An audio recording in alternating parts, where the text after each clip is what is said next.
Welcome to Violin Adventures number 257. This week we've got a little bit of this and that. I think you've probably had enough carving, so there's other things thrown in there. And of course, there is some news from Freddie, so hope you enjoy. Okay, this harp needs a new soundboard. This is the harp that had fallen in an accident and the soundboard cracked.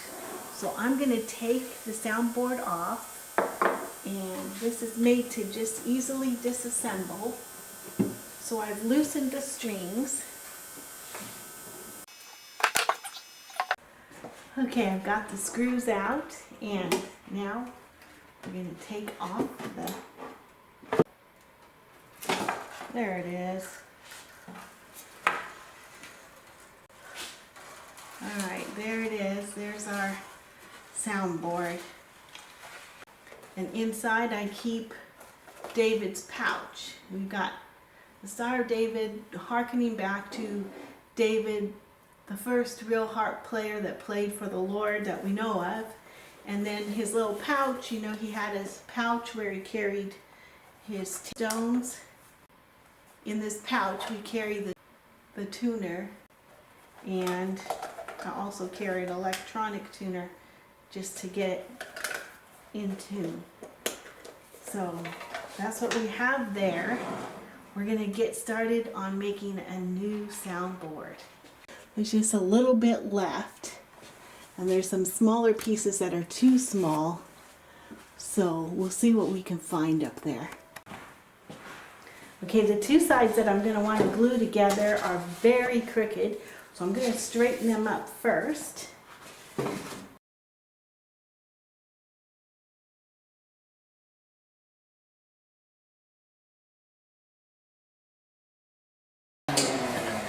Now we got to go see how to fit this on there, the new harp, and how much to cut off, because we don't need a lot of extra. And while we wait for the glue to be made, we can do some more carving.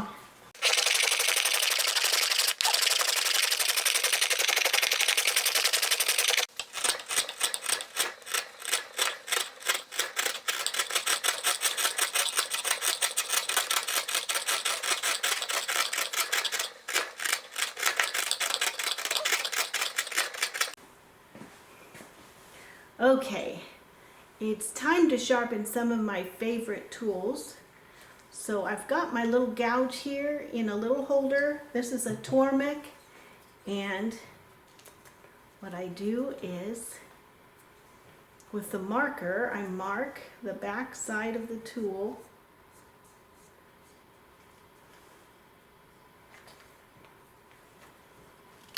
And then I check and see if I've got the right angle on this. So I'm going to turn it on.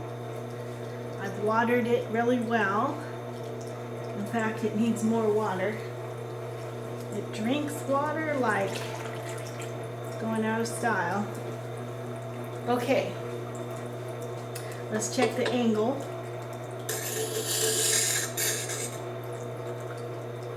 Okay, so my mark where it meets the wheel is just kind of in the middle. So I just want to move a hair out.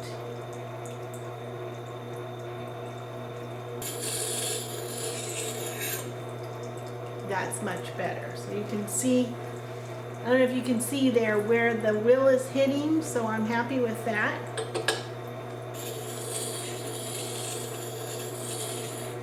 So I'll turn this around so you can see what I'm doing.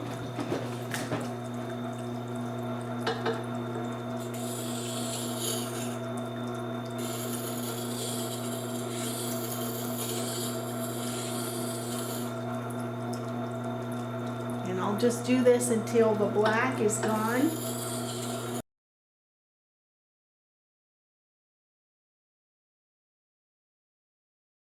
So I used to do all this sharpening by hand with a whetstone and a diamond sharpener and all of that, but since I got the Tormek, it's just been, it saves me so much time, and it sharpens it so much better.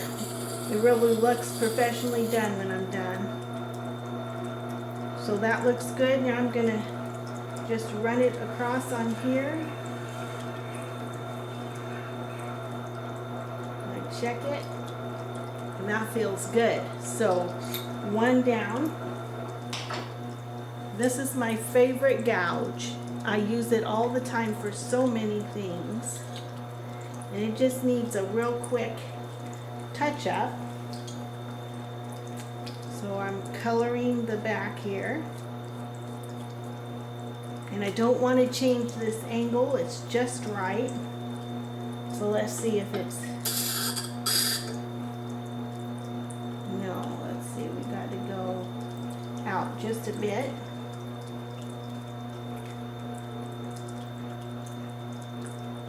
See if that's good.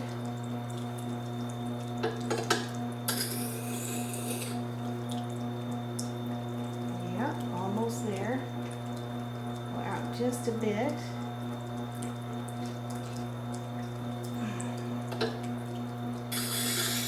Okay, we made some new fresh hide glue, and we're gonna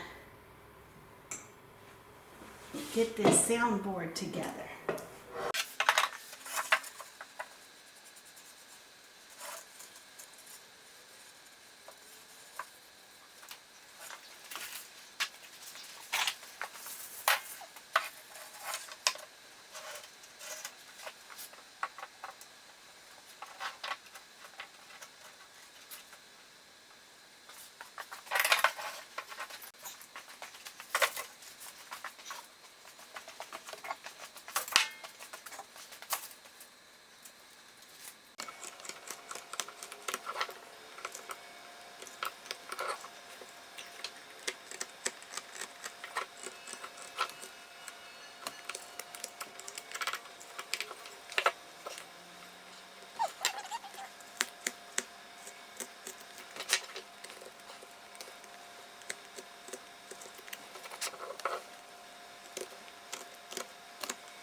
Okay, I just got off what I call the base bar on the back of the harp. And that was glued on with hide glue, and I'm telling you, it was really hard to get off. So it just shows how solid hide glue can be. And this probably would have lasted for hundreds of years.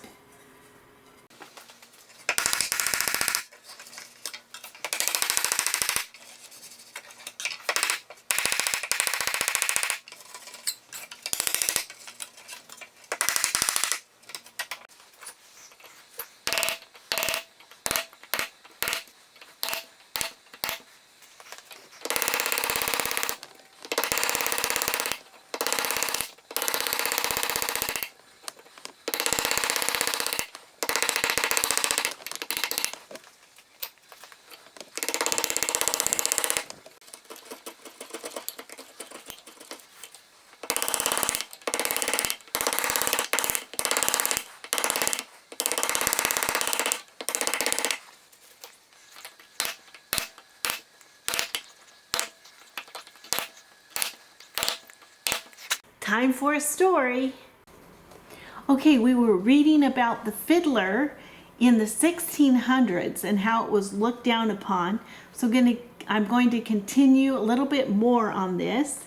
It says the next source from which any historic information concerning the fiddle is obtained is from the writings of one Anthony Wood of Oxford, who, although not a professional player, was an enthusiastic amateur whose opinion was not to be despised.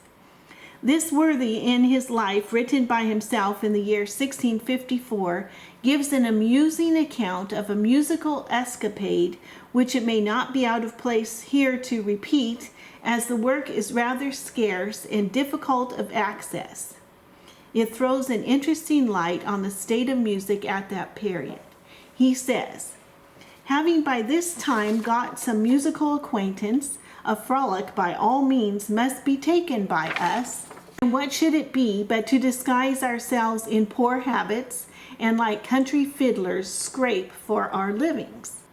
Farringdon Fair this year was the place designed to go to, and all of us, 5 in number, lodging in a house belonging to one Gregory, a chandler, we sat out very early the next morning, and calling first on Mr. Layton's house at Kingston, we bid him good morrow by 2 or 3 tunes.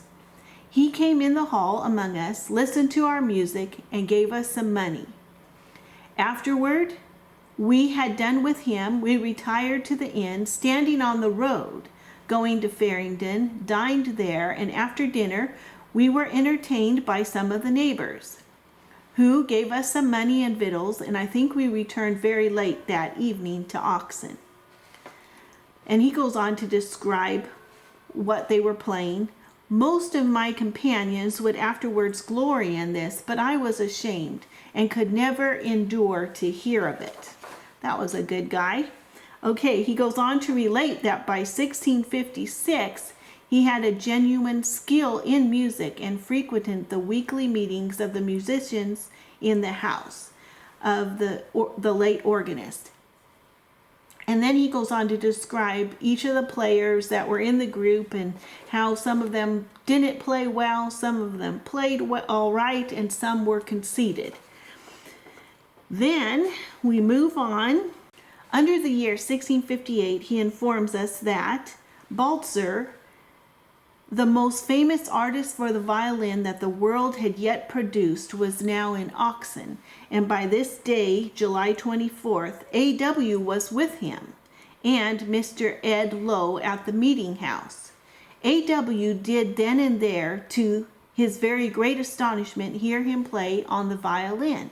He then saw him run up his fingers to the end of the fingerboard of the violin and run them back insensibly, and all in alacrity and in very good tune, which he nor any in England saw the like before.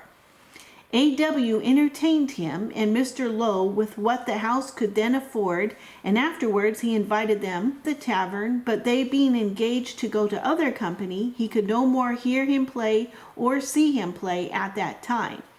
Afterwards he came to one of the weekly meetings, and he played to the wonder of all the auditory, and exercising his fingers and instrument several ways to the utmost of his power. Wilson thereupon, the public professor, the greatest judge of music that ever was, did, after his humorsome way, stoop down to Baltzer's feet to see whether he had a hoof on, that is to say whether he was a devil or not, because he acted beyond the parts of man.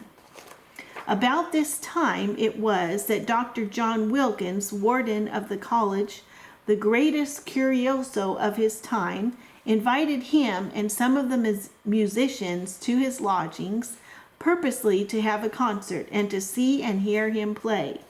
The instruments and books were carried thither, but none could be persuaded there to play against him in concert on the violin. At length the company, perceiving A.W. standing behind in a corner, near the door, they hailed him in among them, and play forsooth he must against him. Whereupon he, being not able to avoid it, took up the violin. He was abashed at it, yet honor he got by playing with and against such a grand master as Balzer was. Mr. Davis Mell was accounted hitherto the best for the violin in England, as I have before told you, but after Balzer came into England and showed his most wonderful parts on the instrument, Mell was not so admired, yet he played sweeter, and was a well-bred gentleman. Balzer occupies a twofold prominence. He was one of the earliest German performers and the first to give any real impetus toward the popularity of the violin in this country, and they're talking about England. He is also stated to have been the first to introduce the practice of shifting. During the reign of Charles I, and also during the Cromwellian usurpation, music was practically at a standstill. Instrumental music in churches was prohibited, and the theaters were soon after shut up.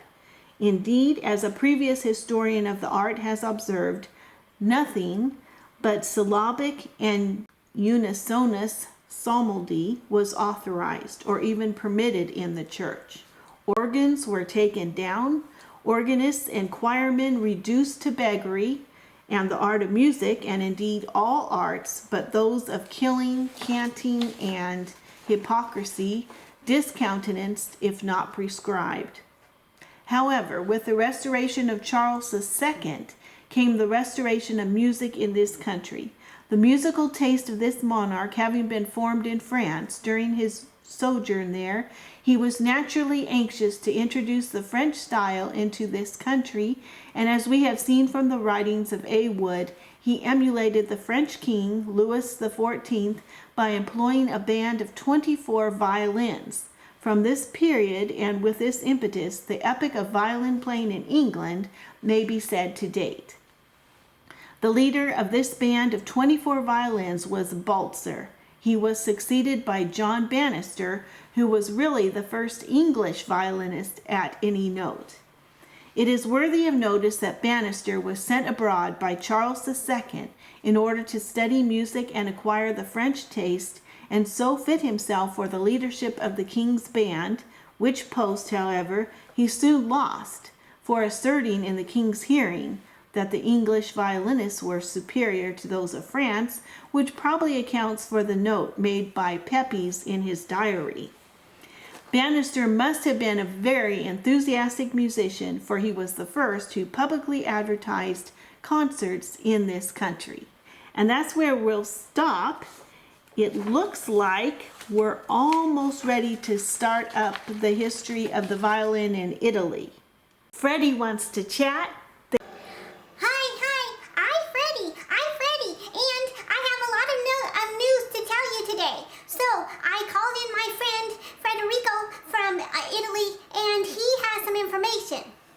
Yes, I do have some information. I have completed my investigation, so I'll share with you what I have found. Yesterday, I was observing the American Embassy in London, and there at the embassy, I saw that Ian Dyson was waiting in quite a queue. Well, after about an hour, I saw him coming back out of the American Embassy. His steps were very light, and he had a smile on his face. So I would say that it went very well at the American Embassy. Now I want to turn it over to you, Freddie, because in our investigation I found that you also had some information to share. Oh yes, I have some information. So about the same time, I saw my boss, Cheryl Mackenber, and she was busy on her computer typing away, and I saw her ordering things like invitations and booklets and catering and cake and a lot of things going on, so that she was not in the shop the normal hours that she's usually in the shop. So I knew something was up. Well, that is good to hear. That means that I think we can come to a conclusion, because from my observations and your observations, it looks like they have set a date. Now, I did some more information, and I found out that these invitations that they are preparing are dated for January 2026. So it looks like there might be a wedding that's going to happen in January 2026. So if you would like more information on that, you might want to contact Cheryl at her email. Or you can contact Ian at his email. Well, I think that concludes our investigation. What do you think, Freddie? Yes, that concludes our investigation. I think you're right, Frederico, and we'll have to see what happens in the days ahead. So thank you all for being out there and listening to us, and we'll keep you posted. Bye! Hebrew Minute, Ha'el, Ham Azrani, Chayil, Vayiten Tamim Darki. God girds me or encompasses me with strength or power, and He gives to me, or it can also be He makes my way perfect. If you know where this is found, please leave it in the comments below. Here it is, Friday afternoon. It's been raining, as you can see, but there's a lot of birds singing in the distance, and the rain isn't too heavy, so the creek is staying where it belongs. Let's go inside and see what's going on. Here's the beginnings of our new violin. We've got the top, the sides, and the scroll. And if we look through here, we can see the scroll coming out. It's slowly emerging. And here's our Appalachian Mountain. We're working on the back, almost done with that. Over here is our scroll, waiting to be carved some more. And here's the harp replacement wood, and I was able to salvage these off the old one. So thank you so much for watching. Thank you for your wonderful comments. Thank you to the new subscribers, and thank you for your thumbs up. And until next time, bye.